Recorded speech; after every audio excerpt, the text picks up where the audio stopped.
Well, Happy New Year's, everyone! It is yours truly, the Whiskey Coach, back at it again for review number 88. Eight's my lucky number. This will hopefully be a good one for you guys. Well, we put it out there last time we got together. Last time we did a review, and I kind of crowdsourced what my next review would be, and the winner is Joseph Magnus Straight Bourbon. Straight bourbon finished in sherry and cognac casks, to be specific. So, yeah, again, thanks all for joining me again. Happy New Year, as I mentioned. Happy holidays. Hope you and your family had a safe and relaxing holiday season. It is now 2019, and we are still kicking it, doing reviews. So thanks again for joining me. We're getting close to now 1,200 subscribers, so appreciate all your guys' love and support and feedback throughout this process. It's always very fun. So let's jump right into this tonight, shall we? Because I'm going to knock out another one, hopefully after this one. So today, like I said, the Joseph Magnus, right off the bat, boy, do I love that presentation. Just really nice and clean and kind of gothic looking. Apparently, what they tried to do is reproduce this Joseph Magnus brand that was around in the 1890s, almost the turn of the century, coming into the 20th century. They found some old bottles, and a team of tasters basically tried to recreate as best they could that flavor profile in this old brand. And Joseph Magnus came back into circulation, back on the market in 2015. And this is kind of their baseline offering. They do have a Murray Hill Club. Don't quote me on that. They have a cigar blend. They have a couple different, they do a gin, they do a vodka. So they're a little versatile. We don't do a ton of micro distillers here, but these guys have always intrigued me. This is the first time I've ever tasted it. Not only this bottle, but any of their liquid. So I'm really excited. Yeah, they're out of DC. Have pretty wide distribution, it looks like, throughout the country. A little pricey. Oh, they do also have a 16-year-old, a very exclusive 16-year-old that's, I think upwards of $400, $500, $600, $700. But even this as a base offering in Ohio, I picked this up at $85.99, and I've seen it really range from $80 to $120, depending where you're at in the country. So just give you a baseline of what you're looking at from a price standpoint.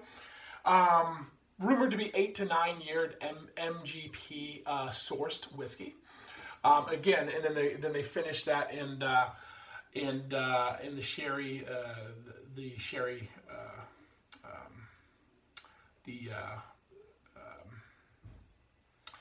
drawing a blank, and then the cognac. And as you guys know, I tend to, if I look back at things, kind of what I like, profiles that I like, flavors that I like, I do tend to like finished stuff in the right thing. I don't like beer finished whiskeys, that much I can tell you, but I do like cognac, especially finished whiskeys, and a lot of the wine stuff. I love the 1792 port. I think Abraham Bowman did a nice job. I think a little guy named Hooker House did a really nice job on a port finish. I like what Jefferson's does with wine finish. There's a handful of Angel's Envy, obviously. So I'm excited to try this one today. So with no further ado, let's jump right into this. Like I said, I give, not that I give scores on presentation, but if I did, this one would certainly receive high marks. I really, really like the look of this bottle and the neck, and it does have a very kind of pre-prohibition feel and look to it. Oh, I love the sound of a new bottle pop. Okay. And the sound of the pour is almost just as good. As you guys just saw, another first time tasting with you all to keep my, I know, I've talked about this before. It's certainly not every time we taste, but as much as possible, I do that. A little darker than I would think. I'm assuming that's coming from the cognac and the sherry wine finish, because at 8 to 9 years, yeah, I mean certainly this is more than the traditional kind of amber color. That's more of a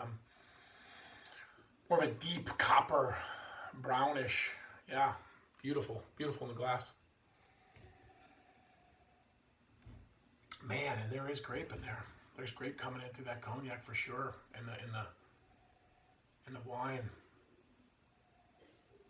Bubble gum. Yeah, candy, bubble gum, cotton candy. Grape. Oh, by the way, didn't even talk about the proof. 100 proof on this, which is nice. Also, I want to mention the fact that Pedro Jimenez was the name I was trying to think about in terms of the sherry cask, the age. I do like the fact they have a batch number and then a bottle number within that batch. So this one is, for your reference, is batch number 46, bottle 10 out of 892, for what it's worth. So the reason to me that has value is in case you really, really like something, you might be able to scoot back to a liquor store where you picked up that bottle and grab another bottle from that batch. So that's kind of a nice thing that I like when producers do that. Ooh, now I'm getting, gosh, what is that? That is not something I hardly ever pick up on a whiskey. And I can't freaking come up with what that is. My nose typically doesn't let me down, but it is right now. Cranberry. Cranberry. That is a lively, lively nose, to say the least. Almost candied ham. As you can see, these are not things that I typically rattle off when nosing a whiskey. So this is something of a unique experience so far. So here we go.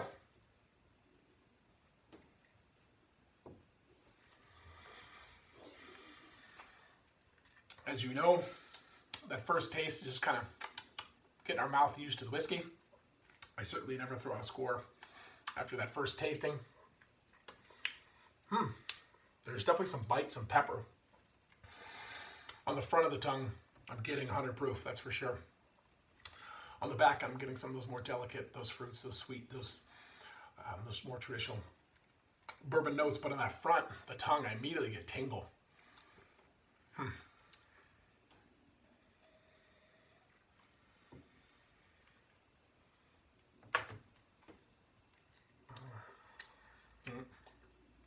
Getting more now.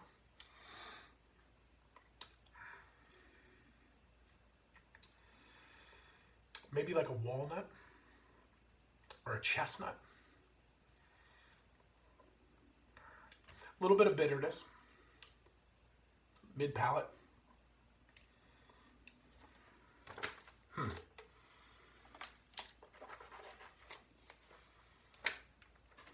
This one has me kind of, I don't want to say perplexed, but kind of unique, like I said, a unique experience so far.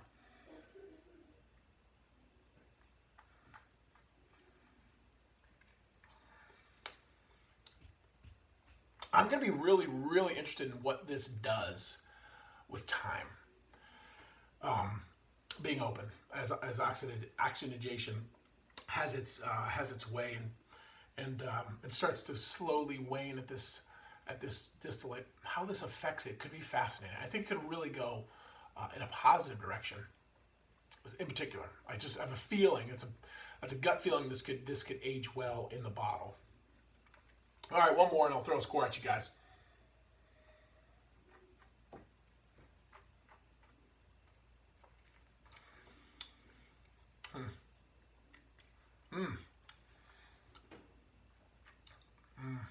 Like a pumpkin pie with whipped cream there in the end, nice and smooth. Yeah, the front still peppery, still spicy. Man, that is different. I give you that, folks at Joseph Magnus.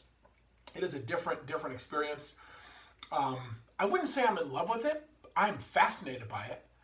I like it. I'm going to come back to this several times, I believe.